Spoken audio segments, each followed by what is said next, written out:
Good morning and welcome all. Today we are going to discuss about complex sentences. आज हम complex sentence में relative clause पे बात कर रहे हैं, इन्हें adjective clause भी कहते हैं. A relative or adjective clause in a complex sentence is a subordinate clause which does the work of an adjective. अगर subordinate clause किसी adjective का काम करता है तो उसे adjective clause कहते हैं. एडजेक्टिव को रिलेटिव ज्यादा कहते हैं. ग्रामर की किताबें रिलेटिव क्लॉज लिखना ज्यादा पसंद करती हैं, हालांकि होता है एडजेक्टिव क्लॉज. और an adjective is a word that qualifies a noun. Adjective वो शब्द होता है जो किसी नाउन को परिभाषित करता है, क्वालिफाई कर. अब तीन रिलेटिव प्रोनाउन हैं जिन्हें का उपयोग हम करेंगे आज. हु, क्वेश्चन में तो हु का मतलब होता है कौन, लेकिन क्लॉज में हु का मतलब होता है जो. इंट्रोगेटिव है तो हु का मतलब होगा कौन, और इसी हु का मतलब अगर सेंटेंस अफर्मेटिव है क्लॉज के रूप में है तो मीनिंग होगा जो. विच क्वेश्चन में होता है कौन सा, और अफर्मेटिव में मीनिंग होगा जो. दैट भी यही होता है. अब इन तीनों की प्रयोग में अंतर समझो. Who is used when we are dealing with a living noun. Who का प्रयोग तब करते हैं जब वो नाउन जीवित होती है. विच का प्रयोग तब करते हैं जब ये नाउन अजीवित हो. That for both living and non living.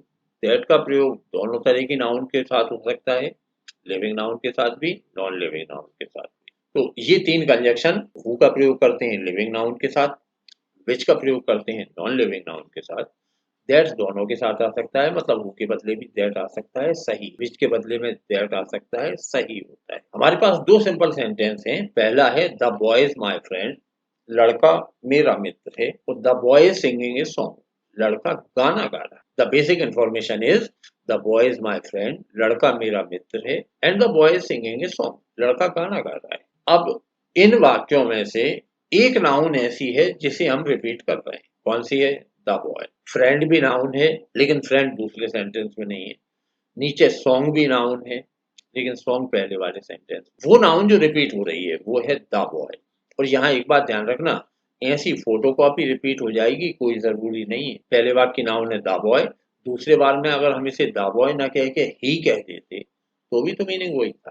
पहली नाउन होती द गर्ल, दूसरी बार द गर्ल ना लिख के शी लिख देते, तब भी मीनिंग वही था. अब जब रिलेटिव क्लॉज बनाना चाहते हैं तो देखो करते क्या है. वो नाउन लिखो जो दोनों वाक्यों में है, तो द बॉय. अब इसके बाद हु विच में से फैसला करो. दैट अभी अपन छोड़ देते हैं. दैट हु की जगह भी आ सकता है, विच की जगह भी आ सकता है. द बॉय जीवित है कि अजीवित? जीवित है तो हु. अब इसके बाद पहले वाक्य को छोड़ के दूसरे पे आ जाओ. Leave the first sentence and come to the second. Second में द बॉय तो हम लिख चुके हैं, क्या बचा है? इज सिंगिंग ए सॉन्ग, इतना लिख लेते हैं.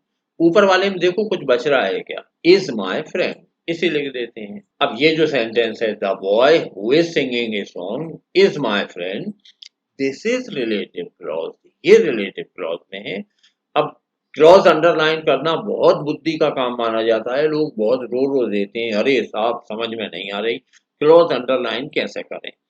मैंने कलर बदले हैं. देखो ऊपर वाला सेंटेंस देखना पूरा ही लिखा हुआ है ना, the boy is my friend, जिसे हमने स्याही अलग की है, स्याही बदली है. Who is singing a song. अब हु के बिल्कुल पहले क्या है? The boy. लड़का जो गाना गा रहा, इज माई फ्रेंड, मेरा मित्र. जो ब्लू इंक से लिखा हुआ है वो रिलेटिव क्लॉज है. अगर आपसे अंडरलाइन करने को कह दिया जाए किसी परीक्षा में तो कर सकते हैं क्या? कैसे करेंगे? Who is singing a song को एक सी स्याही से लिखे वाक्य में पहचानना. अभी तो अलग अलग है तो बिल्कुल आसान से आ रहा है, लेकिन एक सी स्याही से भी लिखा होता तब भी ये पहचान में आता. देखो कैसे. हु या विच या दैट में से कोई कंजक्शन होगा. रिलेटिव क्लॉज है तो इनमें से कोई ना कोई कंजक्शन तो होना चाहिए. हु से अंडरलाइन करना शुरू करेंगे, इज सिंगिंग ए सॉन्ग को अंडरलाइन करेंगे. बस. ब्रेक क्यों लगा रहे हो? आगे कलर बदल रहा है. देखो इज माई फ्रेंड तो पहले सेंटेंस का हिस्सा है, दूसरे का हिस्सा कितना था? वो इज सिंगिंग ए सॉन्ग. चलो एक और करते हैं. The girl is my sister, लड़की मेरी बहन है, और the girl is filling water, लड़की पानी भर रही है. Common noun the girl. पहले वाक्य से लिखेंगे द गर्ल, जीवित है तो हु, नीचे वाले सेंटेंस से लिखना है इज फिलिंग वाटर, फिर ऊपर वाले को लिखेंगे is my sister. If you want to underline relative clause, कहां से कहां तक होगा?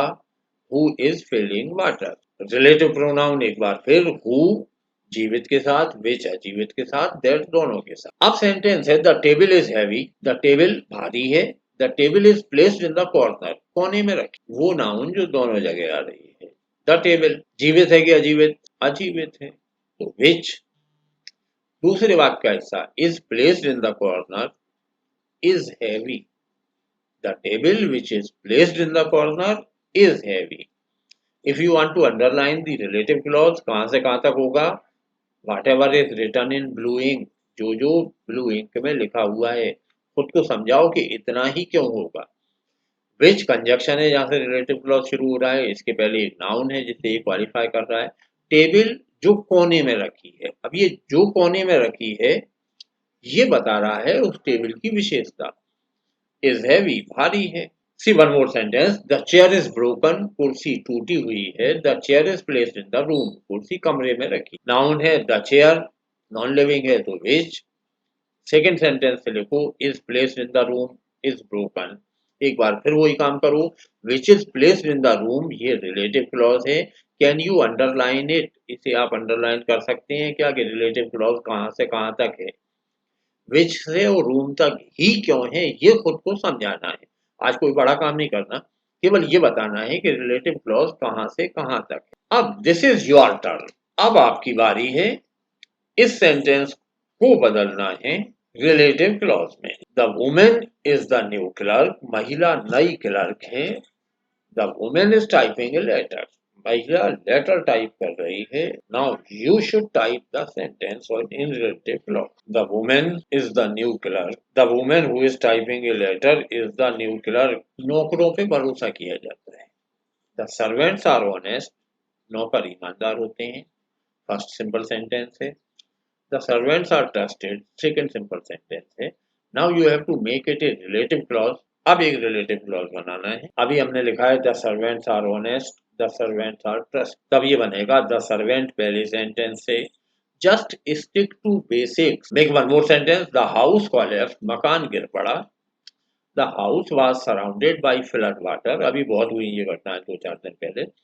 मकान ढह गया, मकान बाढ़ के पानी से घिरा हुआ। The house collapsed, the house was surrounded by flood water. अब मकान अजीवित है, तो पहले वाक्य से लिखो द हाउस, फिर हु और विच में से एक लगाना है।